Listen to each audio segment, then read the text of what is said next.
Hello to all the amazing people, TheNeomare here, and welcome to another episode of Baldur's Gate 3. Also, welcome to the channel. I play a long series of games I truly enjoy, so find your favorite playlist, watch it, enjoy it, and well, maybe even like and subscribe. As for this playthrough, you can find the full playlist in the comments description below if you want to watch it from the start.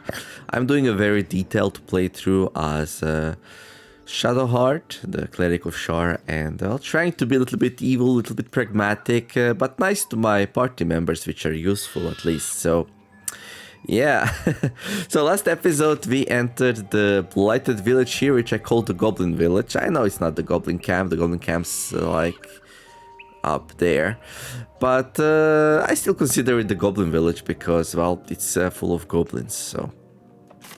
In any case, we're gonna be leveling up now, so I'm very excited about that. So yeah, let's get going. I wonder what the next move is. I wonder what the next move is. Well, the next move is to level up. Hopefully get some more spell slots, which I really lack. Get some new wonderful spells maybe. Okay, what is this? Oh, we did get a level 2 spell slot. That's gonna make a little bit less pressure. We gained a new cantrip slot and a new feat available. Ooh, oh, that's gonna be a hard choice. Feats are amazing, I think. Well, let's start with the cantrip then. Change your cantrip selection by choosing from the spell list below. Cantrips don't use spell slots, can be cast at will. Cool. Thaumaturgy, gain advantage on intimidation and performance checks. Is that for us? I think it's for us. I don't think we need that because, yeah. Blade Ward, we already know. Oh, take only half the damage from bludgeoning, piercing, and slashing attacks. This spell is a different version of one you already know. You will have access to both. Wait, what? In what way is it different?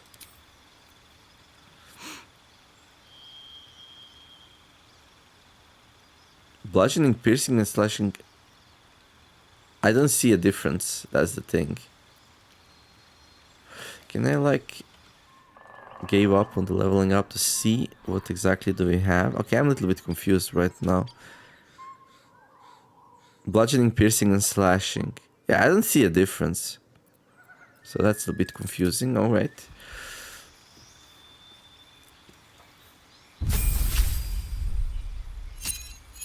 Game's like, am I a joke to you? How many more times do I have to show this screen? Well, produce flame. A flame in your hand sheds a light in 9-meter radius and deals 1 to 8 fire damage when thrown. Okay. Light. Infuse an object with an aura of light. I mean, we'll probably go with the produce flame or light. It's a melee thing.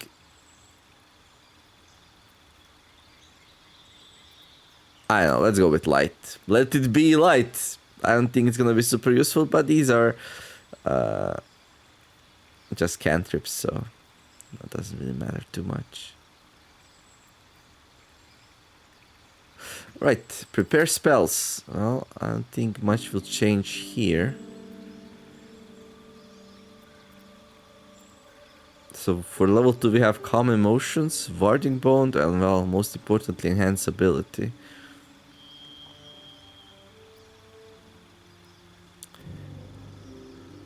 And for level 1 we are doing Sanctuary, that's a really good one. Bless, amazing. Cure Wounds and Guiding Bolt. I mean, we can change these at will. The only change that will really happen here is we're gonna get another slot, so... Prayer of Healing. Oh yeah, let's check out the feat then, finally. Dude, that's a lot of stuff. Defensive Duelist. When attack while wielding a finesse weapon you're proficient with, you can use a reaction to add your proficiency bonus to your armor class, possibly causing the attack to miss. Requires dexterity higher than 13, it's 12 right now, okay? Heavy Armor Master. Your strength is increased by 1 to a maximum of 20. Incoming damage from non-magical attacks also decreased by 3 while you're wearing heavy armor. That seems pretty good. Well, This will take a while to go through, but alright. You increase one ability by 2 or 2 abilities by 1. Oh, I think that's pretty good. I would probably increase my wisdom by 2. Your charisma increases by 1. Not interested. Your proficiency bonus is also doubled for deception and performance checks. Alright. Alert. You gain +5 bonus to initiative and can't be surprised. No.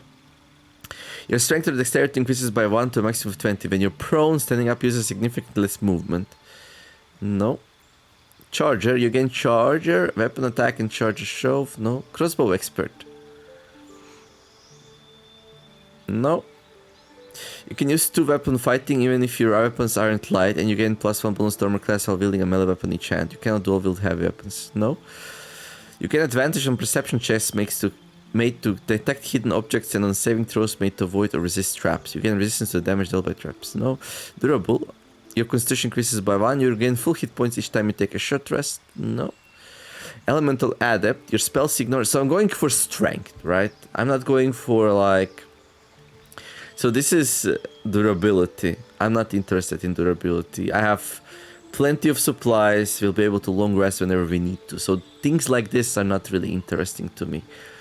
And anything that increases a stat by 1 is not interesting to me because we can increase the stat by 2. So this one's better than durable.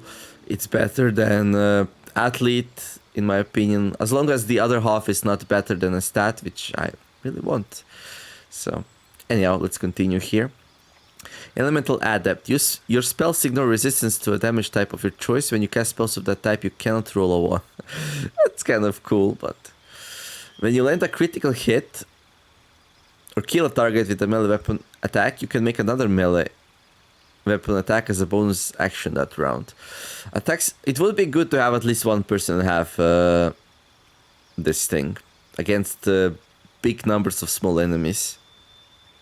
Attacks with a heavy melee weapon you are proficient with can deal an additional 10 damage at the cost of a -5 attack roll penalty. You can toggle this on and off. Heavily armored. You gain armor proficiency with heavy armor and your strength increases by 1. Oh. Okay, I mean, that's kind of alright, I guess. But I kind of like how her armor looks like. And she's usually in the back, so. You gain armor proficiency with light armor and your strength or dexterity increases by 1 to a maximum of 20. Not needed. You gain 3. We already have the lightly armored proficiency. Lucky. You gain 3 luck points, which you can use to gain advantage on attack rolls, ability checks, or saving throws, or to make an enemy reroll their attack rolls. How often do these reset? That's the question, right? How often does this thing reset? Lucky. Mage Slayer. When the creature casts a spell within melee range of you, you have advantage on any saving throw against it, and you can use a reaction to immediately make an attack against the caster. It seems very specific. It might be good against very strong mages, though.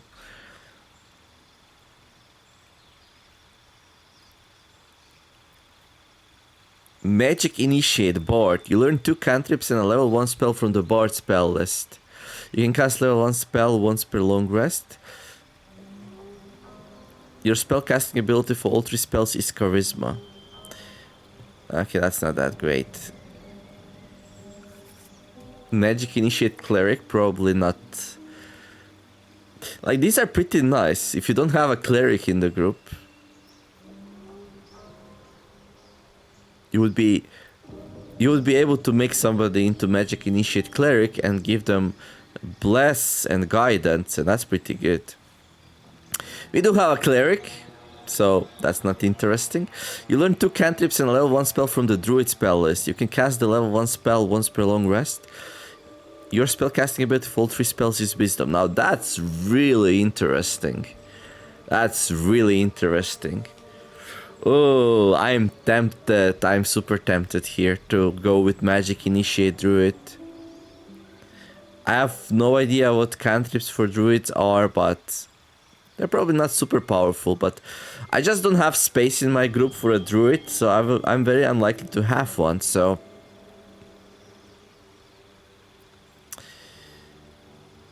You learn 2 cantrips and a level 1 spell from the sorcerer spell list. Well, it's charisma, and I think sorcerer is similar to wizards, so... Warlock! Not interesting. I guess the druid's the only one interesting since I don't know the spells, so I'm like, I might get something great and I'll probably get disappointed, right? So far, the things that are interesting to me are lucky, but maybe not even for her, but for somebody else. For her, maybe ability improvement.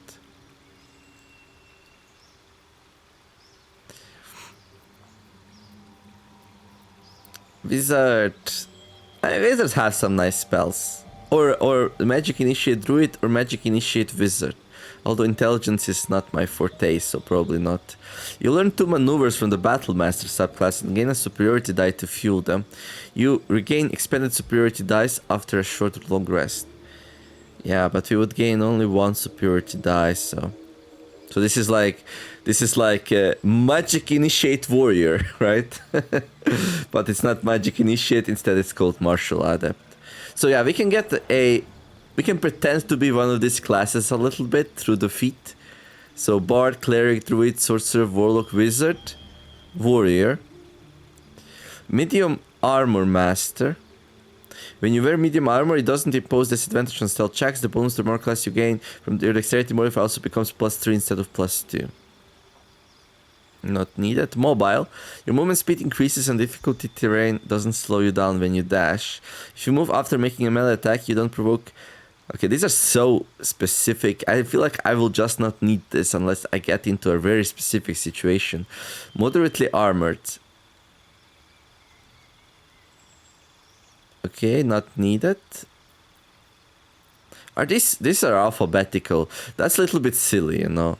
Like, I would like lightly armored and moderately armored and heavily armored to be next to each other. I would like this not to be alphabetical, you know. Performer. You get musical instrument proficiency and your charisma increases by 1. Now that's kind of cool. We could sing some songs. Polearm Master. When attack with a glaive, halberd, quarterstaff, or spear, you can use a bonus action to attack with the butt of your weapon. Resilient. You increase an ability by 1 to max it for 20. Gain proficiency that ability saving throws. That's probably very powerful. Probably more powerful. Like, once we... Like, it's just that I don't know the game. So, I'm not really knowing what I'm going into. But, like, not protecting myself with good saving throws might be the bane of me if I run into some very strong casters. Like, we're gonna end up in a group where, like, I don't know, somebody's gonna cast Mass Hold or Mass Sleep, or if that's even in the game. And then I'll be like, yep, that's it, I cannot do this fight. Gonna have to keep reloading, I guess. If I don't think... It just doesn't seem like a fun thing to take, though, you know? Like, I want to take something fun, but this is probably, like, a safe thing to do. But it would give you saving throws against only 1 ability, and there's, like, 6, so... You learn 2 ritual spells of your choice. Okay, Savage Attacker. I mean, it seems interesting. Savage Attacker. When making melee weapon attacks, you roll your damage twice and use the highest result. Not needed for her. Sentinel. When an enemy within melee range attacks an ally, you can use a reaction to make a weapon attack against that enemy. Target ally must not have the Sentinel feat. Otherwise... Okay, you get an advantage on opportunity attacks, and when you hit a creature with an opportunity attack, it no longer moves for the rest of the turn.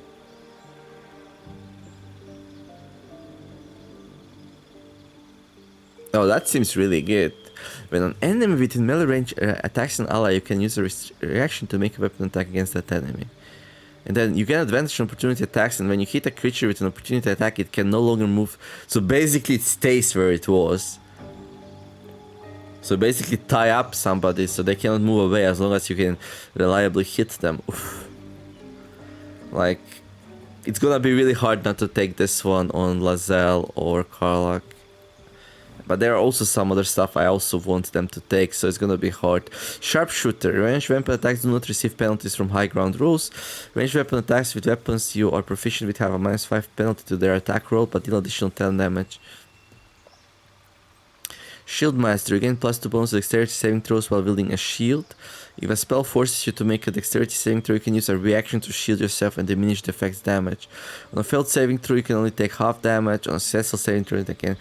That's good. Skilled, you gain proficiency in 3 skills of your choice. Okay. That's really nice. Spell Sniper. You learn a cantrip and the number you need to roll a critical hit with spells reduced by 1. This effect can stack. Ooh. Okay. So if you stack these, then yeah. But not for Cleric though. When you make an unarmed attack and use an improvised weapon or throw something, your strength modifier is added twice to the damage and attack rolls. Ooh. Tavern Brawler. Okay, cool. Hearthstone match maybe. Your hit point maximum increases by 2 for every level you have gained. No. Warcaster. You gain advantage on saving throws to maintain concentration on a spell. That's kind of cool. And Weapon Master. You gain proficiency with 4 weapons of your choice. And your strength or dexterity increases by 1. Okay. I could check out what cantrips we can get for a druid. Or we can check out what lucky is. You know? And then if it's something crappy, we can reload. We can always take ability improvement. I think that's just straight up nice, boring, but a pretty nice perk. Like...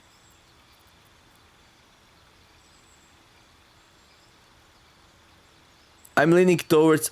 Let's check out what this is. And if I don't like it... Oh, we can see it right away. Never mind. I'm stupid. Magic Initiate Druid. You learn 2 cantrips and a level 1 spell from the Druid spell list. You can cast the level 1 spell once per long rest. Your spell casting ability for all 3 spells is Wisdom.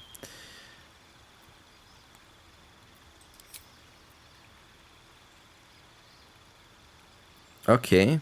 Poison Spray. Okay. 1d12 poison. Constitution saving throw. Produce flame. We already have that as a cleric. Shillelagh. Your staff or club becomes magical. It deals 4 to 11 bludgeoning damage and uses your spellcasting ability for attack rolls. That's kind of nice. It's not a concentration spell. Thorn Whip. Pulls the creature 3 meters closer to you. Okay, I can't say I'm super excited. I was hoping to get like a shapeshift or something.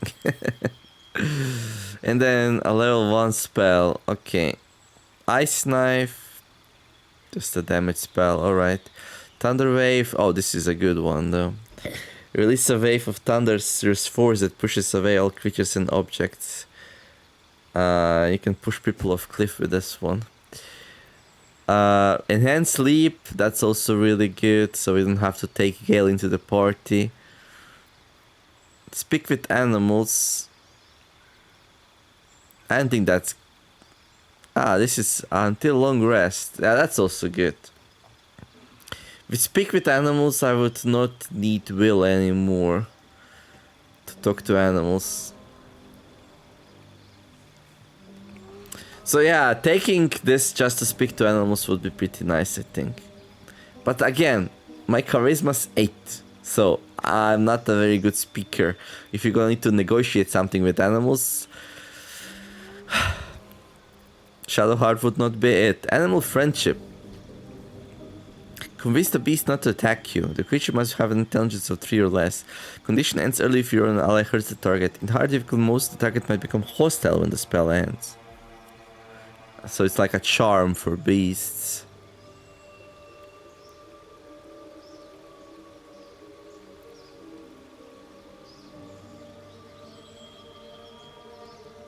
I think I know what it means. It's a different version of one you already know. It's like, it uses like a different spell slot, I think. Entangle.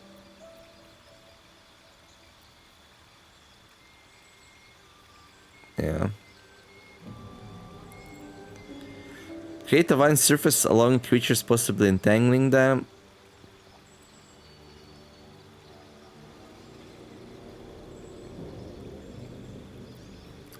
Fog cloud. The cloud blinds and heavily obscures creatures within it.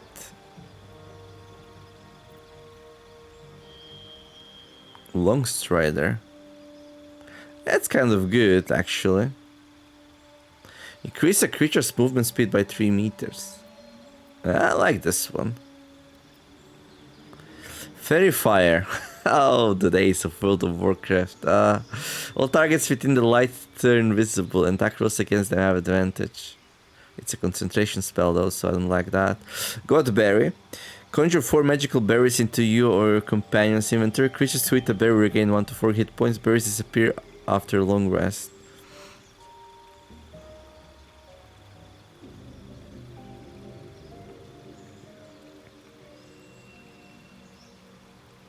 Cool.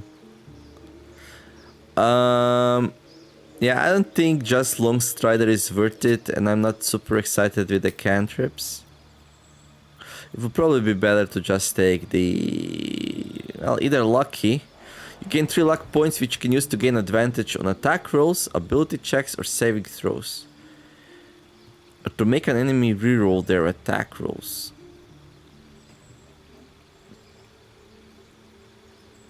This would keep me nice and safe.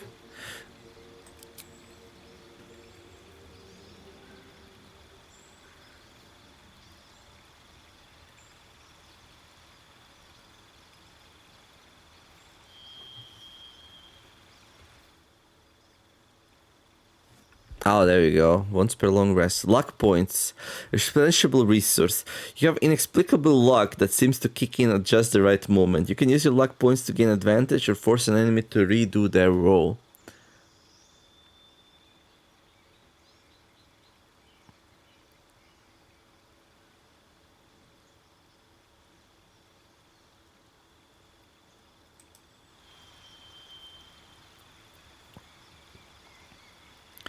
It says here to gain advantage on attack rolls, ability checks, or saving throws.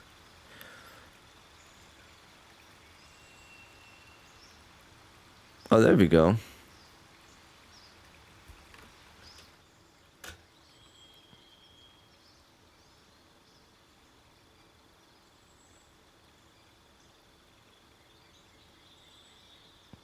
Thing is, like, we don't often walk around with her and get into conversations. It's like I would like to take lucky on her, but it's just that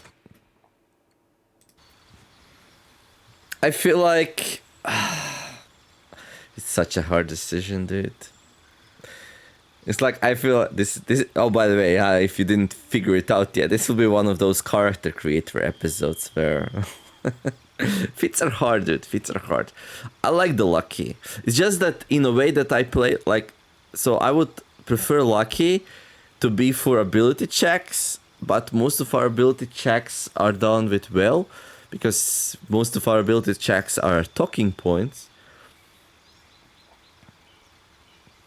And it's really hard to, like, it's really hard to foresee if you're gonna have, like, some kind of strength or wisdom or constitution ability checks we need to do, like pull a sword out of a stone or something like that. And then even then if I get into a situation like that, I can use the cleric's spells to achieve the same. So at that point, I guess we're just gonna go with the most boring one. Let me see, like, let me check out the bard's cantrips. Vicious Mockery.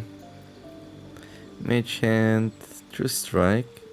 Gain advantage on next attack roll. Friends, gain advantage on charisma checks. Again, a non-hostile creature. Okay. Minor illusion. Animal friendship again, alright. Dissonant whispers. Fairy fire, alright. Featherfall, ooh. That might be good, actually. I mean, we got some scrolls for that. Heroism, make yourself... Oh, it's concentration.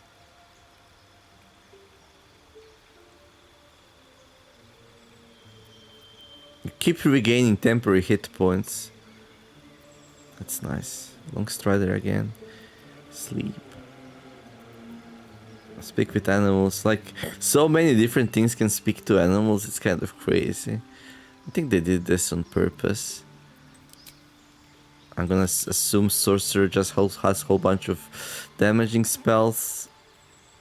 No, it actually also has some. Shocking Grasp. TheNeomare, why do you hate spells which deal damage? Because, well, they have a chance to miss. Which I really don't like. Prevent the target from healing until your next turn. An undead target receives disadvantage on attack rolls. It doesn't seem like it has a saving throw or anything like that.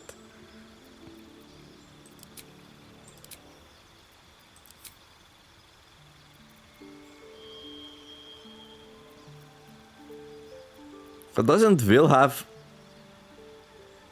This seems pretty good, but Will's never in fights, so... That's the thing.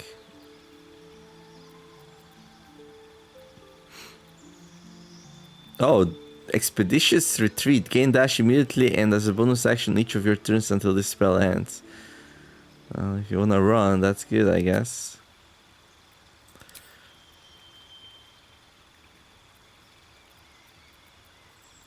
Yeah, I'm not really sure.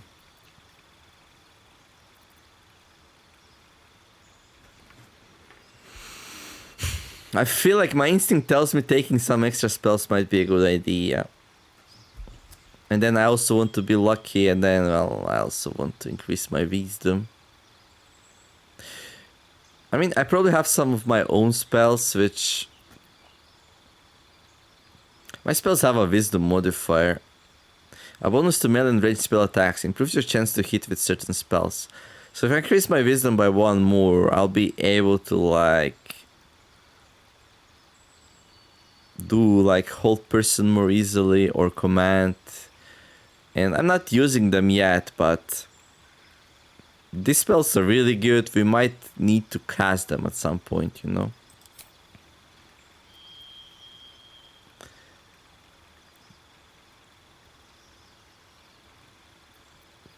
We could take something...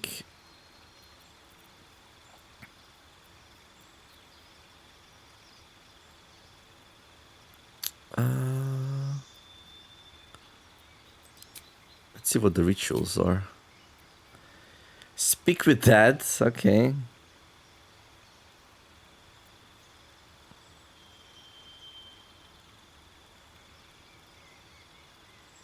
It's a level 3 spell. How interesting that this game gives us a level 3 spell to be cast at will. They really are nice. Find familiar, okay. Long strider, enhance sleep, and speak with animals. That is really good. If I had higher charisma, I could like just take something like this and just not bother with will anymore. It is a bit cruel, isn't it, though?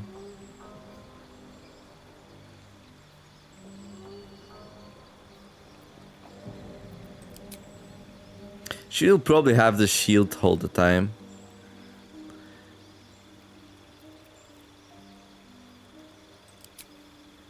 Ooh. Now this is also interesting.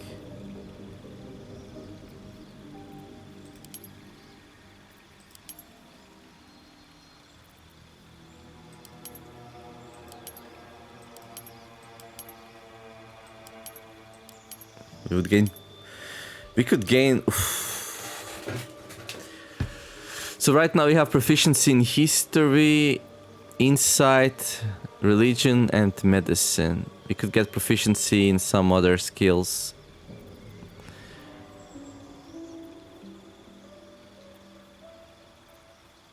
Investigation, analyze clues, solve mysteries.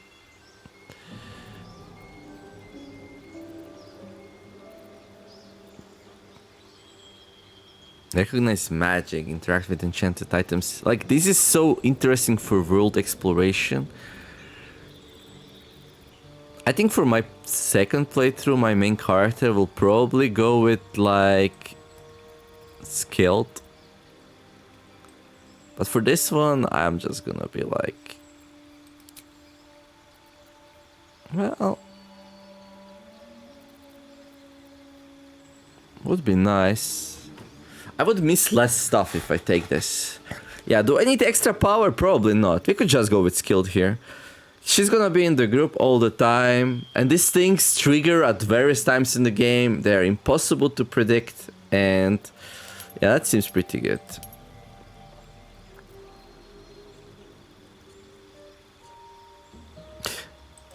I mean, we would take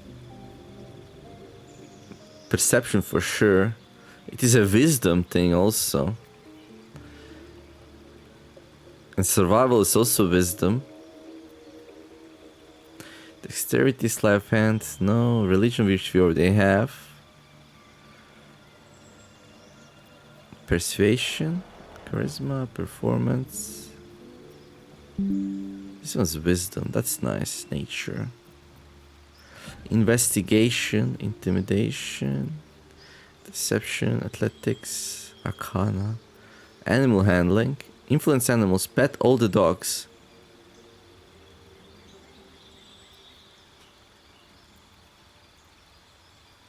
She's not talking with people though, so with animals, so that's not a good one for her.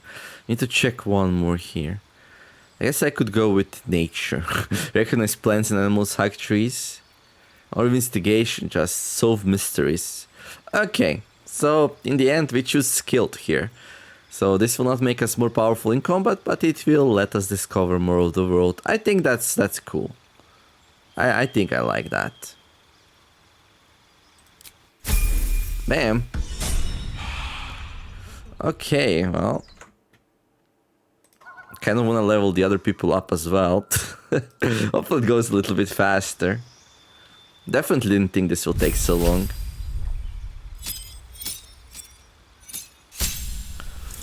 Okay. Spells. Right. Choose the spells you know from the list below. Spells require spell slots to cast unless a feature states otherwise. Tasha's hideous laughter. Color spray. Blind creatures up to combined 33 hit points. Charm person. I don't like this. In higher difficulty modes, the target might accuse you of enchanting them. And since we're playing on hardest, the target can try to shake off the effect each time it takes damage. Leave a creature prone with laughter without the ability to get up. Wisdom saving throw. This is just nice and reliable.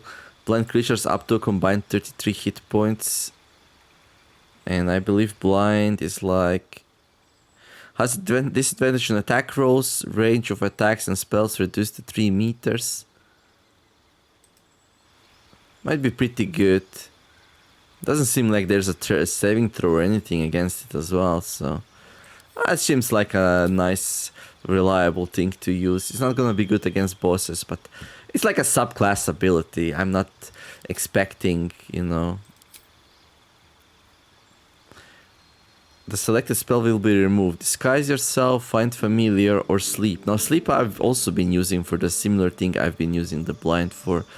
I could drop disguise, I guess. And take something more useful.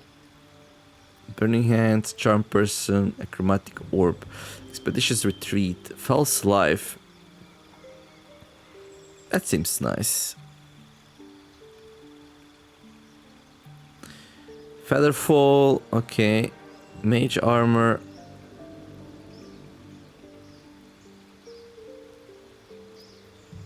Long Strider, Enhanced Leap, Ice Knife.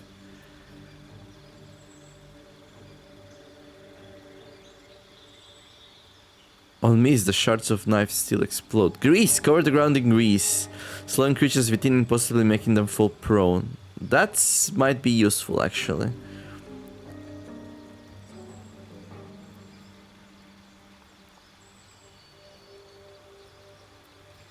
Because it will slow them down either way, right? Oh, magic missile. This always hits. Shoots 3 magical darts, each dealing 2 to 5 force damage. They always hit the target. Like 6 to 15 guaranteed damage. Which sometimes just really good.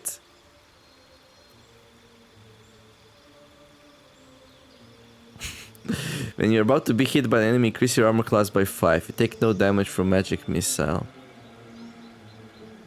It's a reaction thing.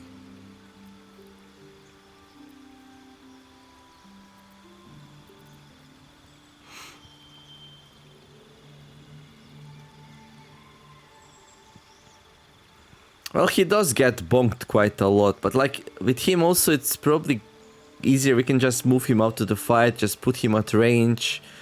So I'm thinking either shield or just magic missiles. I like guaranteed damage. Let's go with magic missiles for now. So he cannot disguise himself anymore. It's probably not important. We have that mask which allows people to disguise themselves anyway, so... Okay. And then the feat. Okay. So for him... I mean, I could also go with skilled, I guess. He's already proficient in stealth, sleight of hand, persuasion, performance, perception, deception... yeah, no, this... I really don't need any of these things that, like, religion, survival, no.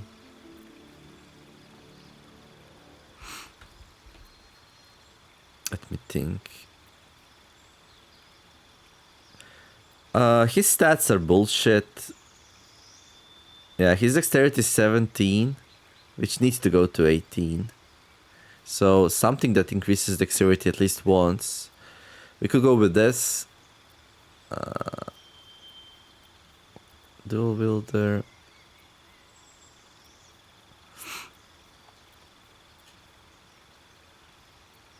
Great weapon master. Lightly armored. He only has proficiency to medium armors, I believe. Ellen weapon training. Okay. Mage hand, Trickery Domain. Fey ancestry. You have advantage saving throws against being charmed and she can't put you to sleep. It's critical. Long sword, short bow, and long bow.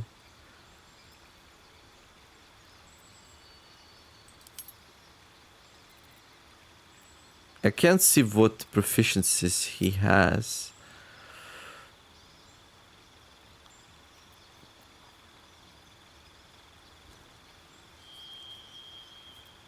But he must have, like...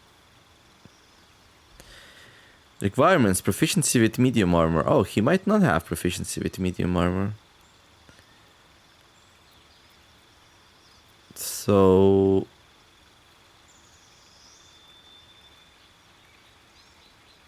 we would have to go moderately armored. You gain armor proficiency with medium armor and shields and you strengthen the dexterity increases by 1. I don't know, dude. Probably not. What is his dexterity? Plus 3 to dexterity checks, plus 5 to saving throws. Right.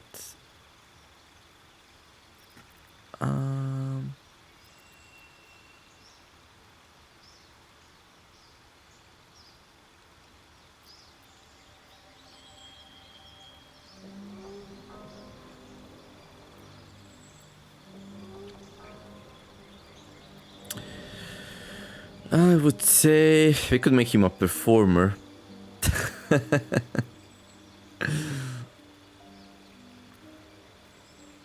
It's like...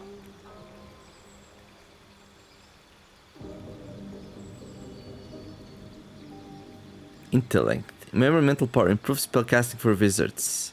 Plus 3 to saving throws. Like, what would be intellect saving throws? Like... So I'm thinking of increasing his dexterity and another stat by 1.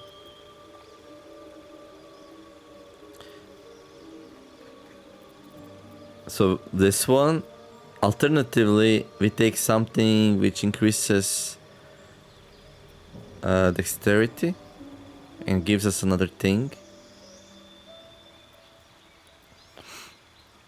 Dual builder. I definitely want like +1 to dexterity here. I don't think that's like even a question. It's just gonna make hitting enemies easier, avoiding stuff easier. You could go with lucky. Nah. I'm gonna make Will lucky though. Maybe.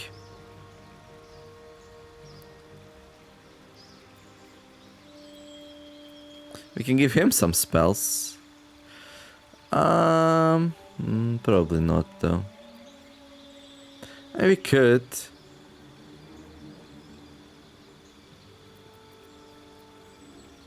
Martial Adept. Maybe.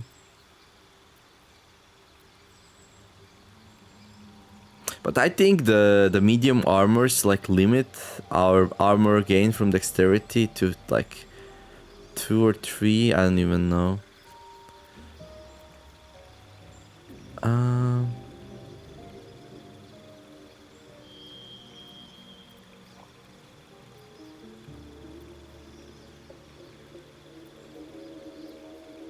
Sharpshooter. When weapon attacks with weapons you're proficient with have a -5 penalty to their attack roll. Yeah, we can like short drop an attack basically.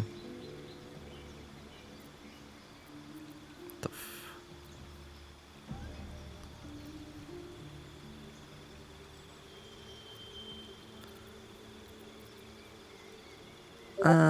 Let's go with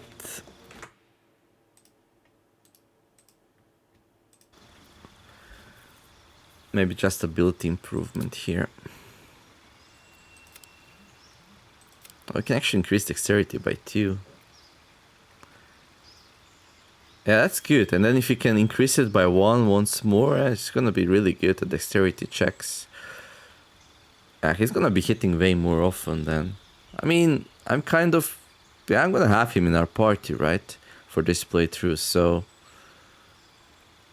Yeah, that's good. Let's just bump up dexterity, like nice and simple. Okay, then Karlak.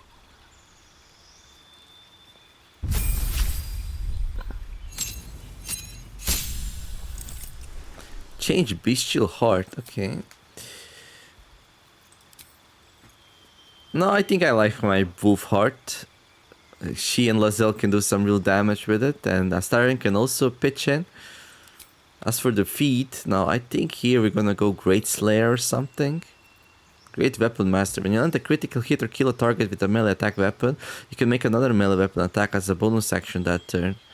So if there's like a lot of small HP enemies, you can just be like, boom, you're dead, and boom, and you're dead, and boom. Like, it's not really gonna happen like that, but it would definitely, like this one. Also, attacks with heavy melee weapons you're proficient with can deal additional 10 damage at the cost of -5 attack roll penalty. Which seems pretty good. So this is like...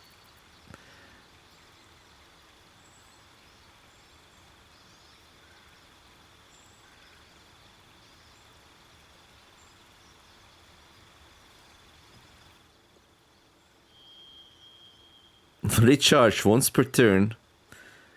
So we can do it every turn.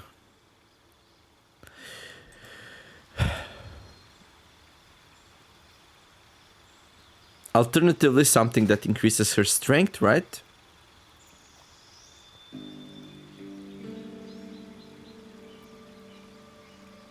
Can like make her heavily armored.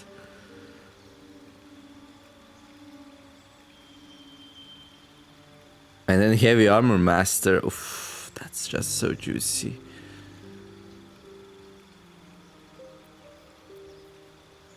So do I want to spec her into being better against many small targets, or do I want to spec her to be like stronger in general?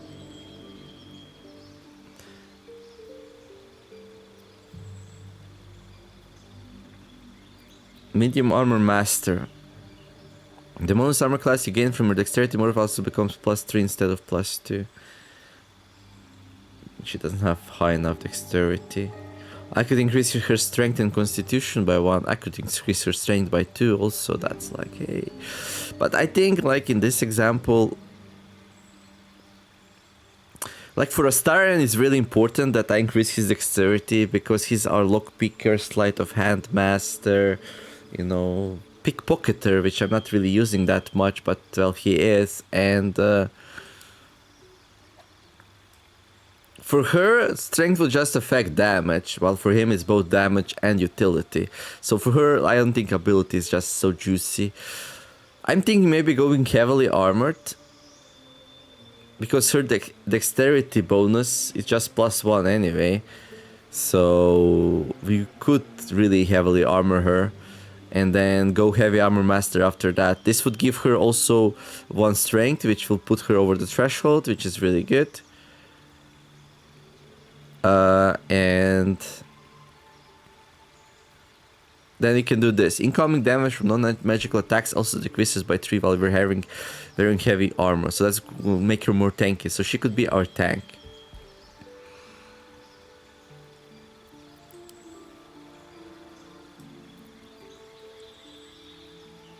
Okay, I need to think about it. I'll think about it. So either her or Lazelle will like get that. And then Will, Mr. Will, our charismatic, let's talk to everyone person. Cantrips. Okay, we can choose a new cantrip. I like the bone shield. Prevent the target from healing until next turn. An undead target receives disadvantage. So this would be good against undead, I guess. Friends in higher. Gain advantage on charisma checks against a non-hostile creature.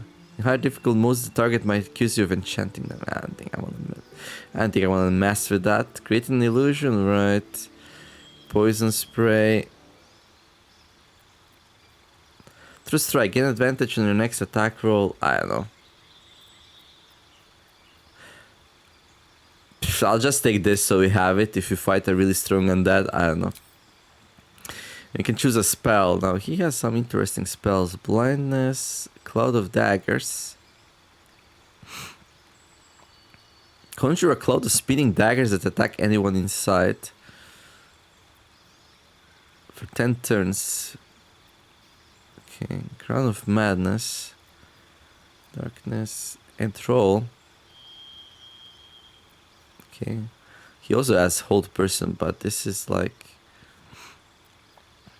Invisibility. Touch a creature to turn it invisible. Attack against it have disadvantages. So we can make somebody invisible. What happens if you pickpocket while invisible?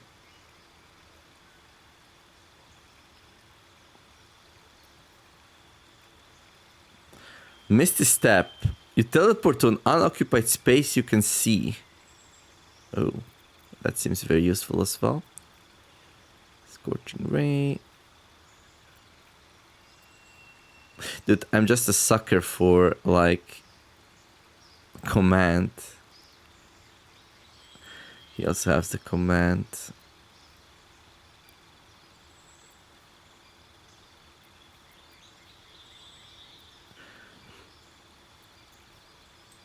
We could go with command, I guess. Command a creature to flee, move closer, freeze, drop to the ground, or drop its weapon.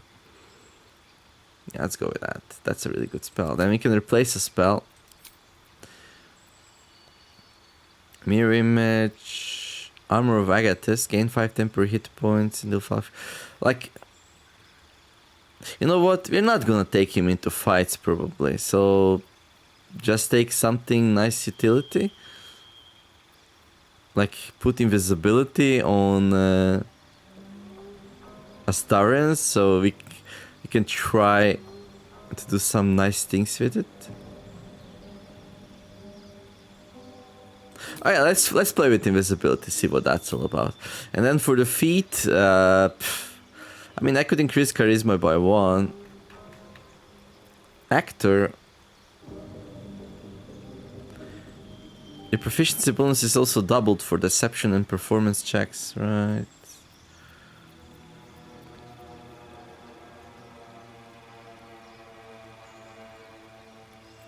Performer. Gain musical instrument proficiency and your charisma increases by 1. Yeah. Savage Sentinel. Sharpshooter. Oh, I wanted to put Sentinel or somebody.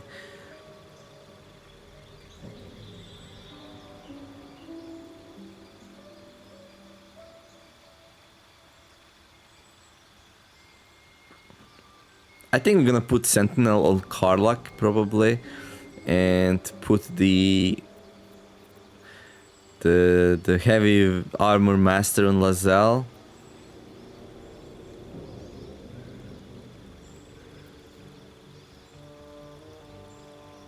Which is kind of weird, but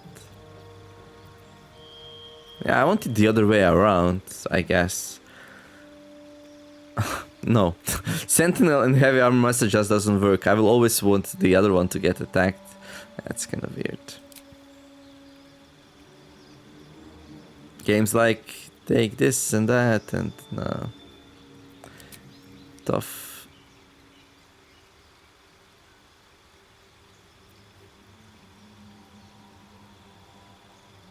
Wait, what?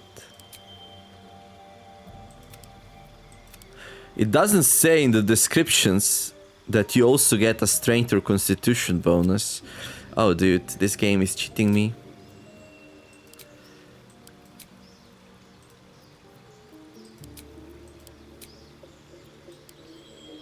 Athlete.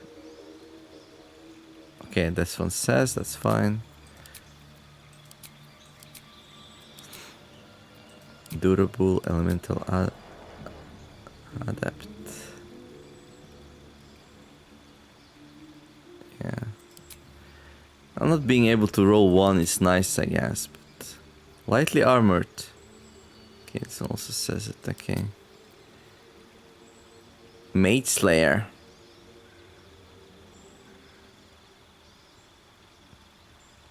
Break concentration. Martial adept. There's a lot of stuff here. Some of these... But Lazel already has these, so I'm like... I could just go Performer, I guess. Polar Master...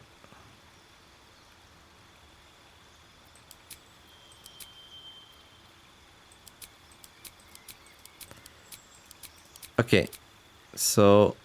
For him, let's just go some nice charisma and intellect for talking. There you go. I know, boring, right? And yeah, now we have 2 toughest choices remaining. I'll think between the episodes and decide.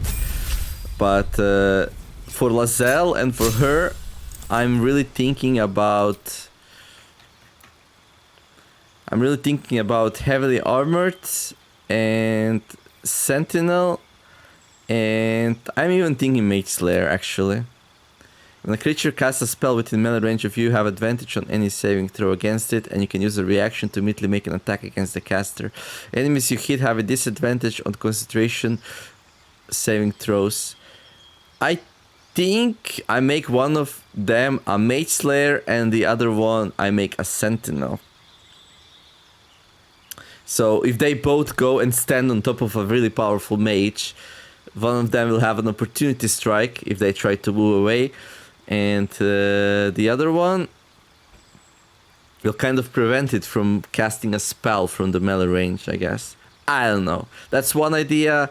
The other idea is just go heavily armored or something like that. In any case, I'm gonna do that in next episode. It's gonna be like 1 minute, I promise. I'm gonna have it ready for the next episode. So yeah, this was the level up episode, I guess. No gameplay. I'll make sure to put it into the... Well, by now you already saw it in the thumbnail and the video name. Hopefully didn't waste your time if this was not something you're interested in. But this was my first time I was actually like introduced to the feats. I didn't play anything D&D like for like ages. I knew they're a thing. I didn't know what to expect, what to see, so I had to go and read through them, and I don't know. Let me know what you think in the comments. Did I make any mistakes? Would you take something else? Which ones would you prefer? Yeah. So I ended up with taking some nice stats for Astarion and Will. And then for Karlach and Lazel, we'll take some fighting ones, which I didn't decide yet. And then for Shadowheart, I just took some nice world knowledge and exploration stuff. I think that's gonna be nice. So it's definitely not gonna make me super powerful in combat, but if I ever get stuck, I can always reduce the difficulty. But yeah, that's gonna be it for this video. A little bit of a weird one, I guess. If you still enjoyed it, don't forget to like and subscribe. I wish you all to have a wonderful day, do something nice, and let's make the world a better place together. Thank you all for watching, and see you in the next episode of Baldur's Gate 3. TheNeomare signing out. Bye bye.